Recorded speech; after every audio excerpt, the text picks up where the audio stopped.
corporation at the whim of the state's suggestion. But it is important to note that if you do not legally bind yourself to these documents stating that you waive your rights and represent a corporation, you do not have to attend any court. There are two kinds of law on the earth, as I've said. One is called civil law, which is the law of the land, and one is called maritime admiralty, which is called the law of water. The maritime admiralty is banking law.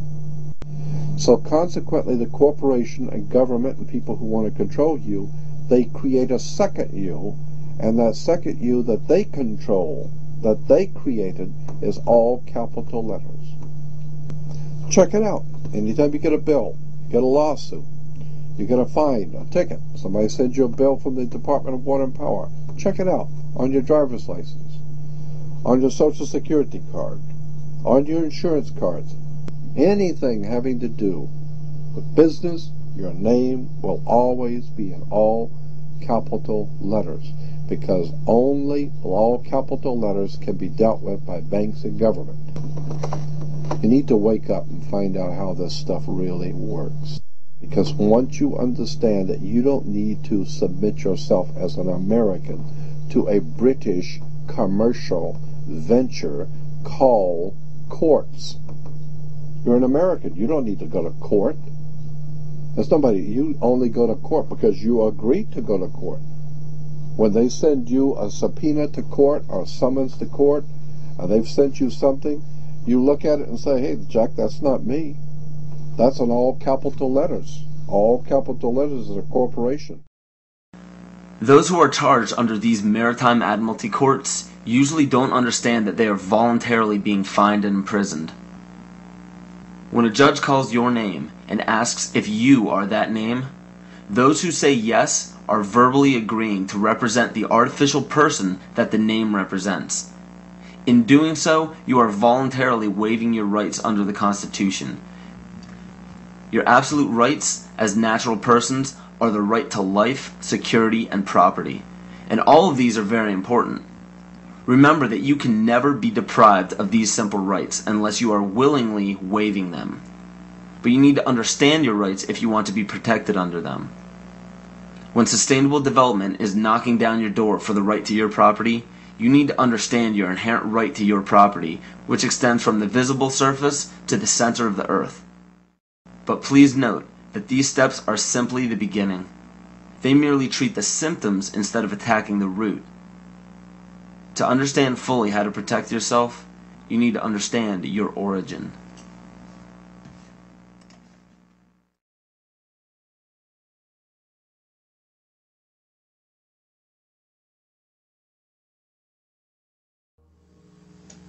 The true history of this planet has been stifled from the top down.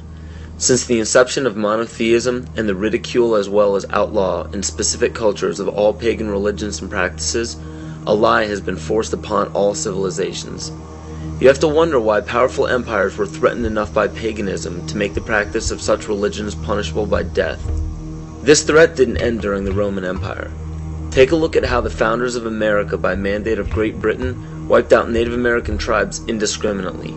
Great Britain has also shown some of the most brutal forms of genocide in Africa, India, New Zealand, New Guinea, and many other locations in which pagan tribes still existed.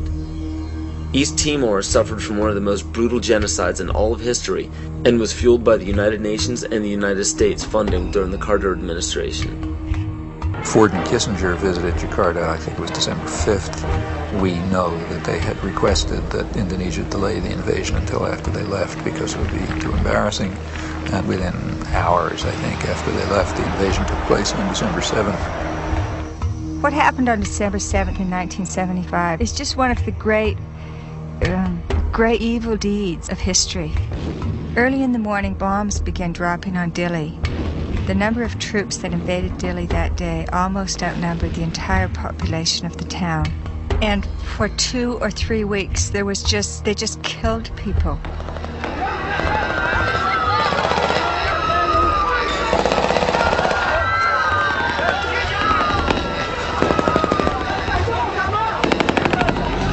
So the Timorese were fleeing into the jungles by the thousands. By late 1977-78, Indonesia set up receiving centers for those Timorese who came out of the jungle waving white flags. Those the Indonesians thought were more educated or who were suspected of belonging to Frelimo or other opposition parties were immediately killed. They took women aside and flew them off to Dili in helicopters for use by the Indonesian soldiers. They killed children and babies. But in those days, their main strategy and their main weapon was starvation. By 1978, it was approaching really genocidal levels. The church and other sources estimated about 200,000 people killed. The U.S. backed it all the way. The U.S. provided 90% of the arms. Right after the invasion, arms shipments were stepped up. When the Indonesians actually began to run out of arms in 1978, the Carter administration moved in and increased arms sales. And other Western countries did the same. Canada, England, Holland, and everybody who could make a buck was in there trying to make sure they could kill more Timorese. The last thing that the ones in power want is a sovereign group or tribe setting a positive example for others. It is important to note that followers of monotheistic religions are not to blame, just as not all members of Freemasonry, intelligence agencies, fraternal orders, or political organizations are part of the esoteric agenda that is being carried out in all upper echelons of society.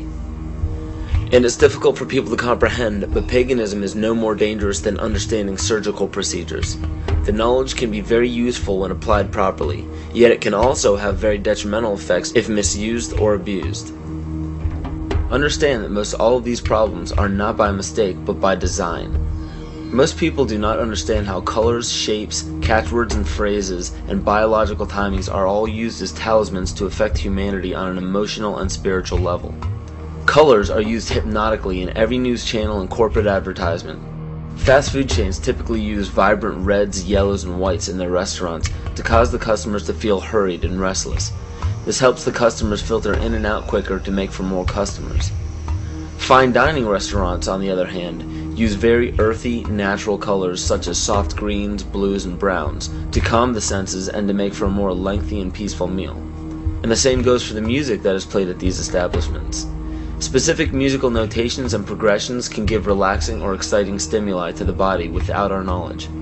The music industry goes even further and uses natural rhythms of the heart to map out the tempo of pop songs. This is why 72 beats per minute is used very frequently in pop music. Music is not a product of culture. In 1986, the National Academy of Science found that infants prefer consonant sounds such as perfect fifths rather than dissonant ones. This is just a small example of our natural ability to understand sound. So be very careful when placing a child in front of a TV or near a stereo. Those who believe that children cannot comprehend violence on a TV screen or aggression from music are thinking strictly with the left brain. The child may not rationally understand the words or actions on the screen, but the right brain, even in infants, can absolutely understand everything in its immediate environment because it transmits a frequency that can affect us on a subatomic level. Science has even proven that proper sonic vibrations are essential for the health of our vegetation. Studies done on many ecosystems have shown that when a specific species becomes extinct or moves from an area, another species will replace its song patterns to fit the overall harmony of the vibrations required for plant life to thrive. All these are known as talismans and are used very carefully by corporations and the media. Catchphrases are also used to spark certain emotions in the psyche. When the average person hears the words terror, bombing, gunshots, murder, war, assassination, and so on, the body and the mind respond with heightened alertness and caution. And when events such as assassinations of major leaders, bombings, terrorism, or war happen on large scales throughout the world, the body responds differently at different times, marked biologically and astrologically. The tragic event involving the Branch Davidians at Waco and the Oklahoma City bombings claimed the lives of men, women, and children as they ended in flames on April 19th. This date is a pagan holiday where human sacrifice is made by fire. The tragic events of September 11th, 2001 happened on the Mayan calendar date of 6 Emox, which represents large-scale change. And when the U.S. attacked Afghanistan on October 7th, 2001, this was the Mayan calendar date of 6K, which represents balancing. Please understand that these weren't prophecies or predictions.